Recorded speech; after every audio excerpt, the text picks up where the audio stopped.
உடம்புல போக முடியுமா? இல்லீங்களா வந்துங்க, அப்படி வந்துங்க.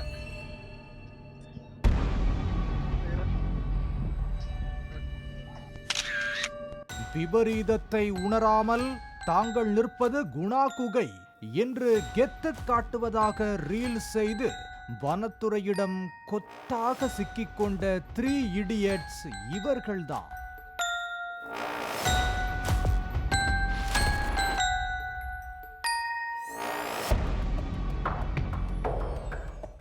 மஞ்சுமெல் பாய்ஸ் படம் வந்தாலும் வந்தது, குணா படம் பார்த்து திரையரங்கில் இருந்து ஒரு காலத்தில் ஓட்டமெடுத்தவர்கள் எல்லாம் பழசை மறந்து புதிதாக பிறந்தது போல உள்ள குட்டிகளுடனும் நட்புகளுடனும் குணா குகையை காண படையெடுக்க தொடங்கியுள்ளனர்.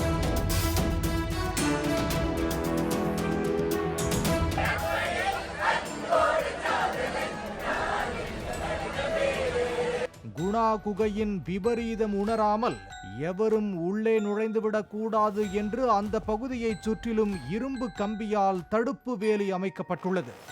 நண்பர்களுடன் மீறி சென்று குணா குகைக்குள் நுழைந்தால் குழிக்குள் குப்புற விழுந்து அல்லல் பட நேரிடும் என்று மஞ்சுமெல் பாய்ஸ் படத்தில் புத்தி சொல்லியிருந்தாலும் அதனை புறந்தள்ளிவிட்டு சம்பவத்தன்று 3 இளைஞர்கள் குணா குகைக்குள் தடையை மீறி நுழைந்தனர்.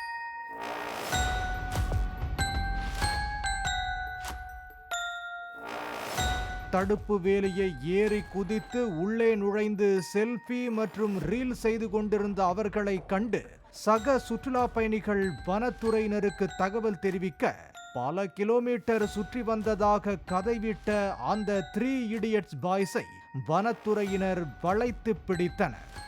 வன உயிரின பாதுகாப்பு சட்டம், வன பாதுகாப்பு சட்டம் உள்ளிட்ட பிரிவுகளின் கீழ் வழக்கு பதிவு செய்து கைது செய்தனர்.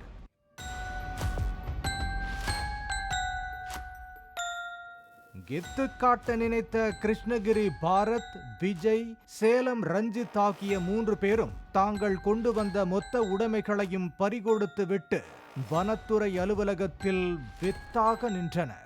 தென்பாண்டி சீமையிலே தேரோடும் வேதியிலே ஆபத்தை உணராமல் அடங்க மறுத்து அத்துமீறி சென்ற பலர் உயிரிழந்திருப்பதாக சுட்டிக்காட்டும் வனத்துறையினர் குணா குகைக்கு குடும்பத்தோடும் நண்பர்களுடனும் வருபவர்கள் வனத்துறையினரின் கட்டுப்பாடுகளை கட்டாயம் பின்பற்ற வேண்டும் என்று எச்சரித்துள்ளனர். பாலிமர் செய்திகளுக்காக கொடைக்கானல் செய்தியாளர் அரவிந்த்.